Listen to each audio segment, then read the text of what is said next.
Good evening, and this way. Welcome to another edition of What Do You Think? My name is Bill Morse, and this is Oliver. And today is the 17th of February, 2022. And if you looked at the title for this evening's program, is reflective of what we started talking about last week, and that was the creation of chemtrails in our skies. And the possibility that one of the side effects of chemtrails and other chemical products, not only in the sky, but in what we put on our skin, what we eat and drink, could possibly be poisoning us to some degree. But before we get to that, we're going to go to the Bad Decisions Make for a Good Story department. And I wanted to read a 2-page segment from this book that I've been going through whenever the mood suits me, called Politics and Pasta by the former mayor of Providence, Rhode Island, Buddy Cianci. Very colorful individual, very strong advocate for the city of Providence and its people. And I just thought there's a lot of good human nature stories and reality focuses on how politics can get something accomplished and often how things sort of get in the way, and why, unfortunately, there's a disconnect between our personal lives, our lives with our families, our lives in school, our lives in interacting with various departments or institutions, and politics on a local level. So, this segment we're going to read, a short segment, is around 1980. Ronald Reagan has beaten, the Republican candidate has beaten Jimmy Carter, who was seeking a re-election. Jimmy Carter, if you're old enough to remember or have been a student of American history, Jimmy Carter was elected president in the United States in 1976, partly as a backlash against Richard Nixon, who had to resign in disgrace from the Watergate scandal. And he is, I believe, the only one, or perhaps one of maybe 2 or 3 that resigned because of a scandal before their second term was through. Of course, Richard Nixon was dealing with getting the United States out of the Vietnam War quagmire that had wound up costing us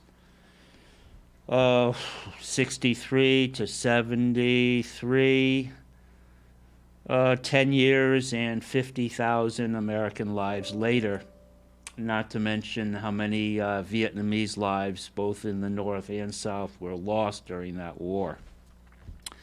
So, Buddy Cianci is a Republican.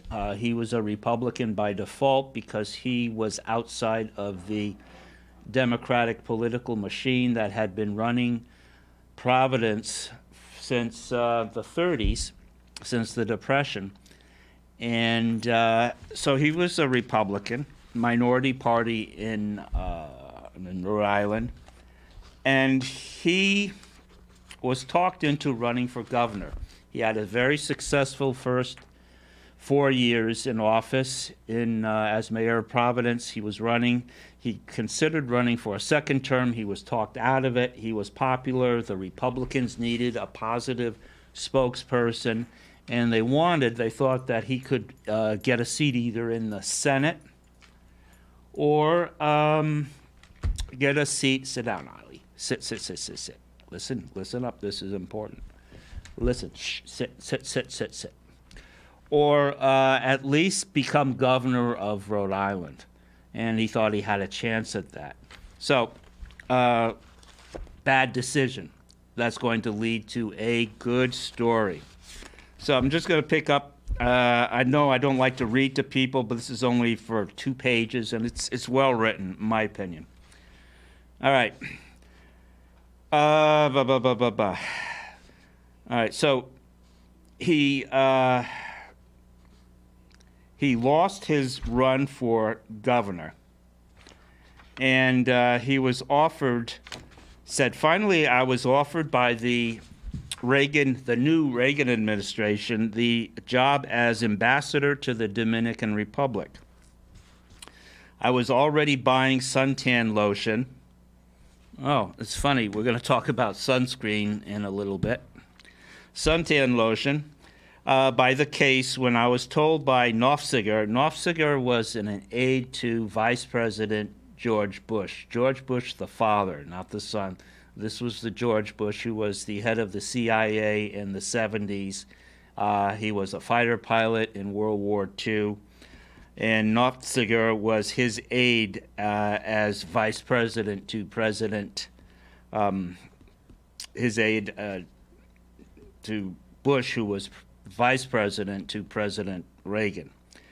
That the nomination had been approved by the Republican senator from Rhode Island, John Chafee. I didn't believe that could be a problem, but just to make sure, I called Chafee's cousin, Frederick Lippitt, whose relatives owned the Providence Journal, which is the main newspaper in Providence, and who had long wanted to run for mayor. I told him, Frederick Lippitt, that I intended to resign and he should get his oar in the water to replace me as mayor. I would support him, I promised, and I wouldn't tell anyone else about my decision. Of course, I had an ulterior motive. John Chafee was Frederick Lippitt's cousin, and naturally I assumed Cousin John would want to see Frederick become mayor, kind of keep it in the family. Senator Claiborne Pell, the chairman of the Foreign Relations Committee, which would have to vote on my appointment, agreed to support me. He said, I understand your name might come over here for the Senate approval. I want you to know that I'll be your advocate. Now, the only thing standing between me and the beautiful beaches of the Dominican Republic was the esteemed John Chafee. I contacted Senator Chafee, and he asked me to meet at the train station because he was on his way back to Washington. We sat in the back seat of my limo. I told the driver to get out of the car, and then I explained I spoken to the president and president, meaning Reagan, and Nofziger, and they want to give me this appointment. I've heard from Senator Pell that he'll support me, and now I need your support. Okay? This was a different man from the person who had sat in my dining room 4 years earlier with tears in his eyes, this is John Chafee, begging me not to run against him. I don't know if I can go along with this, he said. I don't think you're qualified. That is, qualified to be ambassador ambassador to Dominican Republic. Generally, ambassadorships to different countries are political picks. They generally have nothing to do with qualifications. Many ambassadors are sent to countries where they do not speak a word of the local language, have no idea what the customs are, have other people that know that for them. Sit. Okay, good boy. Come on, got to do better. And so they're just political prizes. They're gifts. So qualified or not, doesn't matter. You bastard, I thought. But I said, what are you talking about? I stepped aside for you. I let you run for the Senate. You probably wouldn't be a senator if I hadn't done that. Well, you still have a lot of work to do here in Providence, Chafee said. And he added, you'll be hearing from me. That was the silver lining for Providence because Cianci, after his first term, though he accomplished a lot in reviving the city and improving the schools, making local government more responsible to people like homeowners, he did have a lot of work left to do in Providence. It hadn't been totally turned around yet. You'll be hearing from me. I couldn't believe this, but there was nothing I could do about it. 2 days later, John Holmes, not the John Holmes in entertainment, but John Holmes, who was the chairman of the Republican Party in Rhode Island, and Richard Richards, reminds me of Larry Lawrence. Richard Richards, the chairman of the National Republican Party, walked into my office. Holmes began, "You've been proposed to be the ambassador to the Dominican Republic, but there are other considerations. Do you have any money?" Just like that. Maybe not those exact words, but certainly that bluntly. I explained that I had just run an expensive campaign for governor of Rhode Island, and I still owed about $300,000. That's like $1 million today. So this is about 1980. They got right to the point. We'd like a $100,000 donation, or, in my opinion, a bribe. I laughed. This was absurd. There was no way I was going to give them money. "Let me ask you," I said, "do you want this in cash or will you take a check?" Either way, one of them said, it didn't matter. They were simply asking for a legal donation to the Republican Party. "I have to think about this," I finally said. "I've never been extorted before." I let Richards use my helicopter. Buddy Cianci had a helicopter at his disposal for when he was making appearances during his campaign for governor of the state. I let Richards use my helicopter to fly to Newport, Rhode Island. The more I thought about this demand for money, the angrier I got. By the time Richards returned, I made up my mind. "You know what?" I told him. "I don't think I'm interested anymore." My appointment to the Dominican Republic as its ambassador from the United States disappeared. I certainly never heard from Chafee about this incident again. And just to show everyone how angry I was, I resigned from the Republican Party. And that's the end of this part. So, another example of bad decisions leading to good stories, but also opening other doors that were needed to be opened and explored. And that is, Buddy Cianci would serve 5 more terms as mayor of Providence, Rhode Island. He served 6 in all. So anyway, I hope you found that interesting. A little bit about politics in a medium-sized city. 1980, 42 years ago, but actually it could have happened yesterday. And not necessarily just the Republican Party, but certainly both parties have had their hands dirty. Anyway, last week we talked a little bit about chemtrails. You're not thirsty. And the fact that chemtrails have been talked about the last couple of years by both John Brennan, who's the director of the CIA under President Barack Obama, and Bill Gates of the Melinda and Bill Gates Foundation, advocating the use of chemtrails for spreading what essentially is a very fine dust of aluminum to reflect the sun's rays, sunshine, back into space. And the idea was to lower Earth's temperature by shielding more of the sun away from the Earth's surface, and to supposedly give, and both of them maintain this, at least in the interviews on YouTube that I came across, that such an action covering parts of the world with chemtrails would give us about 20 more years to deal with climate change by using more climate change, and give us more time to deal with lowering the carbon footprint that our presence on this earth has produced, through jet planes, internal combustion, fossil fuels, etc. So, and then we talked about the fact that less sunlight hitting plant life means less photosynthesis. And photosynthesis is the natural process by which plants take CO2 and give us oxygen. Hence the reason why rainforests are so important, forests in general are important, and why it's actually kind of nice that other countries have lost forests, but we've actually gained woodlands.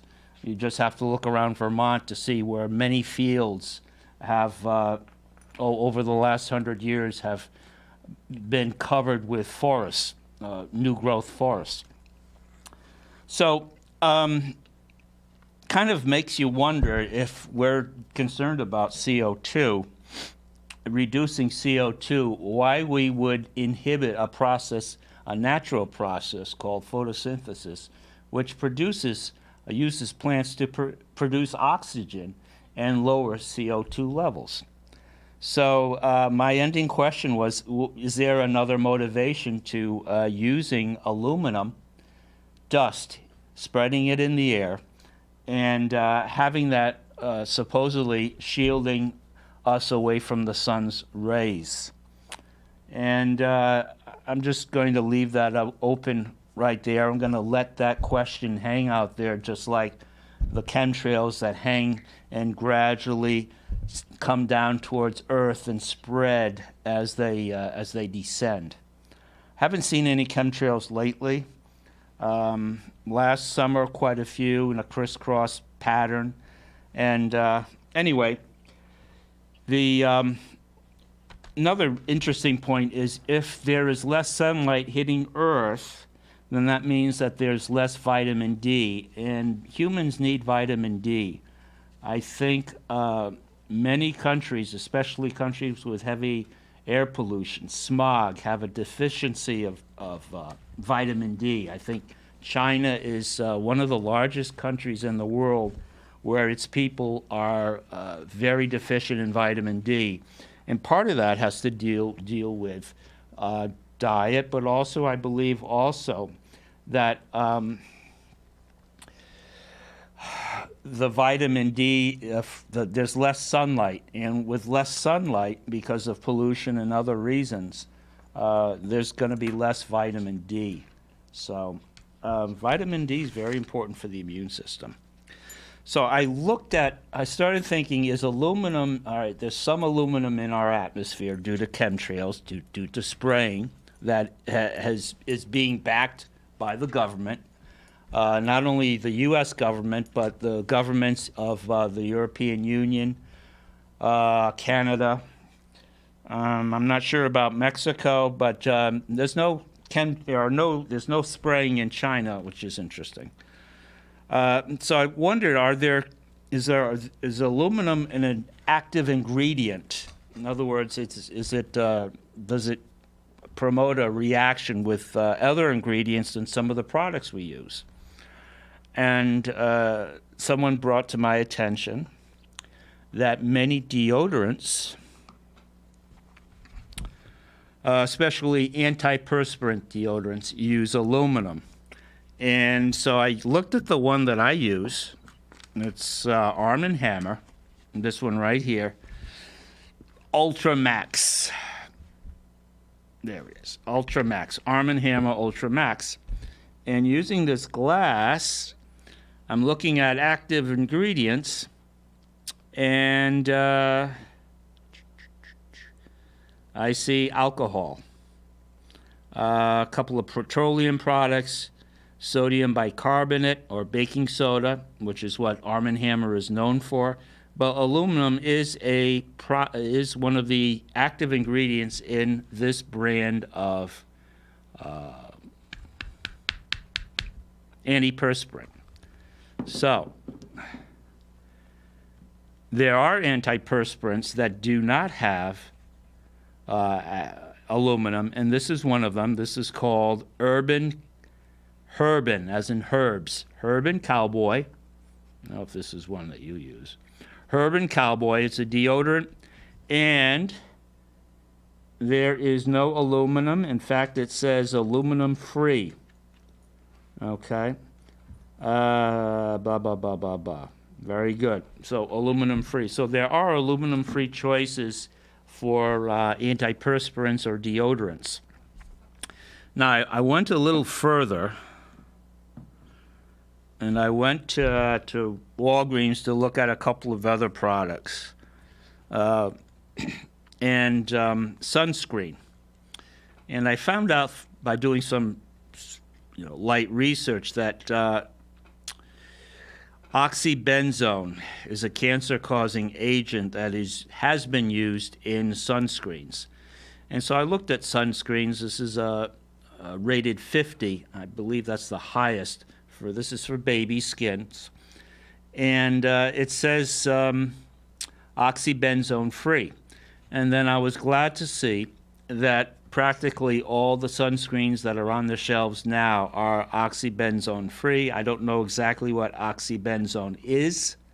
It's a chemical that has been linked, it's an active ingredient that has been linked to cancer.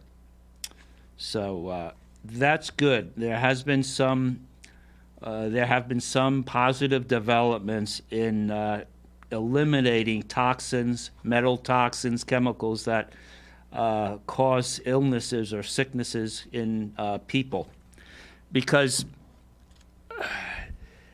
what happens is when you put deodorant or sunscreen or lipstick on your skin, it goes through the pores. The toxins go through the pores and go directly into your bloodstream.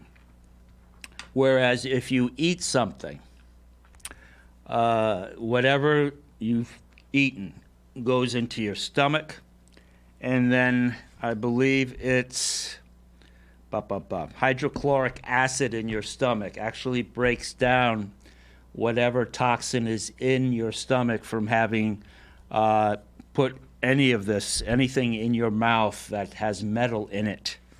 And it actually breaks down the toxins so that they're no longer a threat to your body, to your immune system, to your nervous system. All right, so that's good. But there's a rule of thumb that says generally, if you shouldn't put something into your mouth, you actually shouldn't put it on your skin. Maybe that's extreme, but I can understand why, because whatever is on your skin does not go through the filter of the stomach. It goes directly into your bloodstream.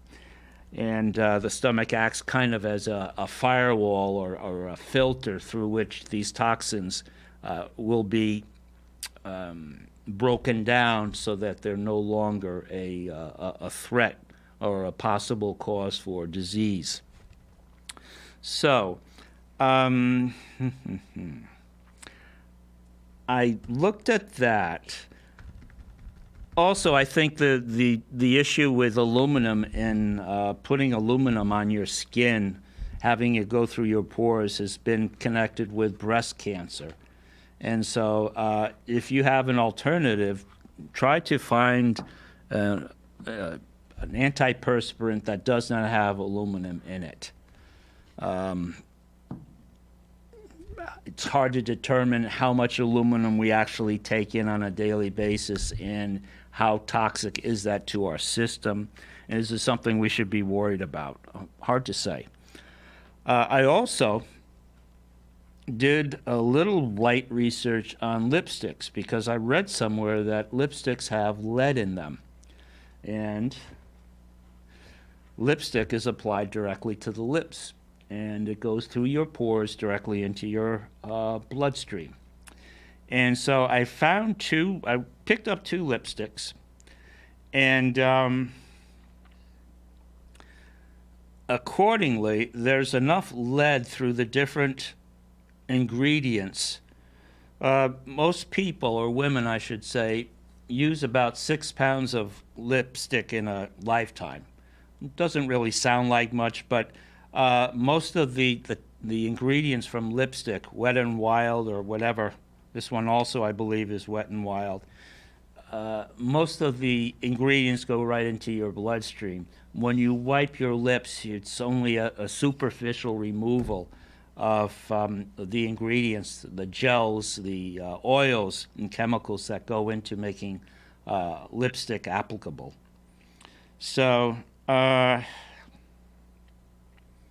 anyway, it's both of these products are made in China. There is, as I've said before, there is some degree of FDA or Food and Drug Administration control over deodorants, sunscreen, lipstick. We have balm here, which Burt's Bees also, it says natural, 100% natural, but see, this is where the FDA kind of falls down. There's aluminum in this lip shimmer or lip balm for chapped lips. And so aluminum is a product of the earth. It's a metal. So in that sense, they can get away with saying it's natural, but it's not healthy.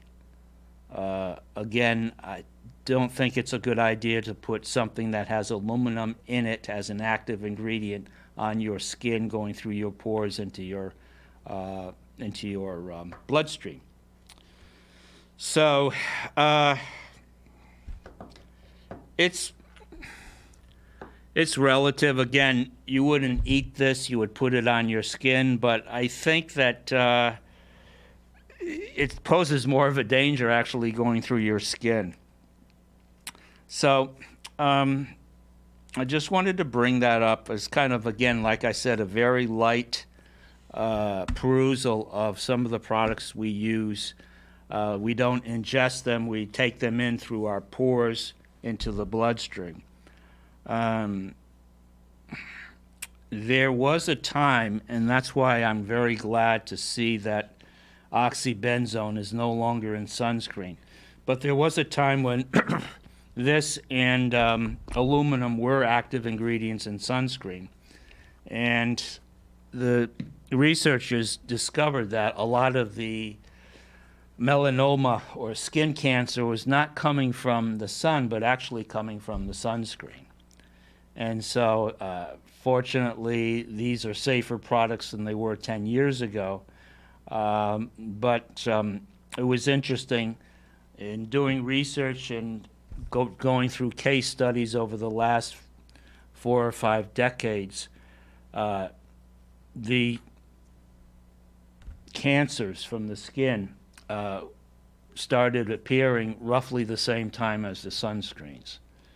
Also at that same time, we had ozone depletion, holes in the ozone layer from largely from jet engines. I remember in high school in the early 70s, that was quite a discussion. So, and then my father, who worked outdoors most of his life, had to have his scalp checked periodically because he would or sometimes would not wear a hat. And so, we have safer products to use now, and that's actually that's very good. That's very good. But I think it's important to kind of keep an eye out, because I don't know if it's really, I don't think it's a good idea to totally depend on what the FDA says. The FDA is sometimes a day late and a dollar short as far as looking at safety factors of products that are already out there for people to use without having properly been vetted as to their ingredients and the reaction of ingredients with our bodies, our immune system, our DNA even. There were some issues with, I believe, the Oxybenzone, where it was actually altering people's DNA. And that means that not only you have problems with health potentially, but your grandchildren could.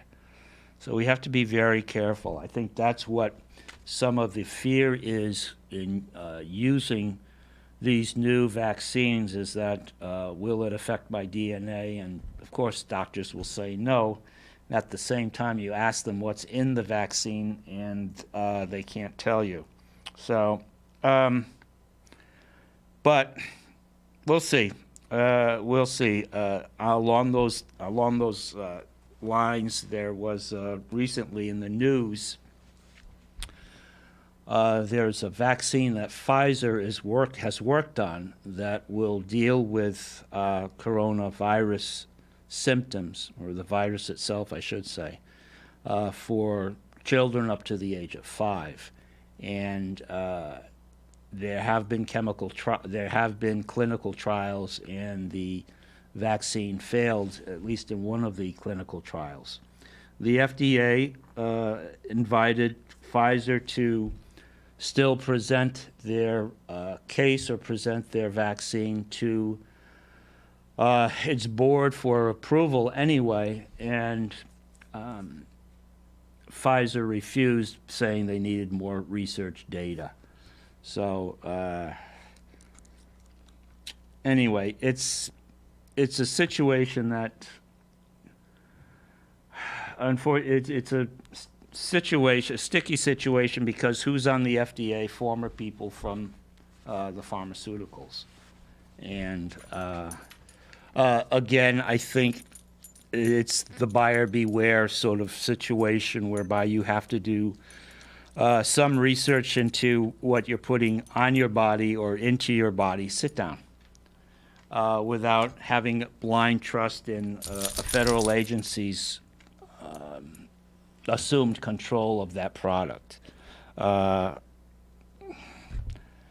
There's no ingredients on this lipstick, the cheap lipstick, but on this lipstick, for example, there are 45 different ingredients that are written in very small lettering here on the side. So, again, it would probably take a lot of this to harm you, but still, for the purpose of transparency, I think we could be doing somewhat of a better job of telling people what's in the products that they're using. If there's any chance of toxins being released through the active ingredients used, and what effect that would have on the average person's body or on a child's body. So anyway, again, that was just a light, superficial look at some products.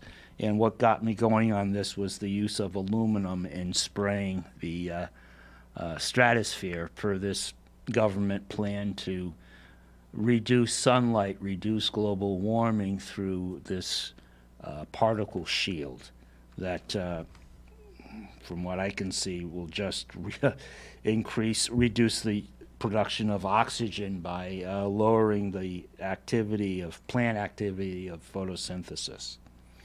So anyway, I think that's it. I'm a little skeptical also, because remember in the 90s they had the CEOs from 7 tobacco companies appear before a Senate committee. And I remember from Time magazine there was a picture of all 7 raising their right hand and swearing to tell the truth. And they basically told the Senate committee that cigarettes were not harmful, that they were not addictive. And of course, it has since come out that cigarettes are addictive because of the additives that go into them through nicotine, and that these additives that make cigarettes addictive are intended. And so cigarettes have also been under the jurisdiction of the Food and Drug Administration, so that was a major fail, undeniably a major fail on the part of the FDA to not investigate further and actually not just heavily fined, but jail people that have lied before a Senate committee on such an important subject that affects so many American lives. So anyway, that will be it for today. I want to thank you for tuning in. And we have a town meeting coming up on Monday, a week from Monday, town hall at 7. But I'll talk about that next week. Thank you for tuning in, and wish you all a good weekend. Enjoy the milder temperatures. Also be careful. There's still a lot of ice out there. And Oliver and I wish you a good evening. God bless. Look at the camera.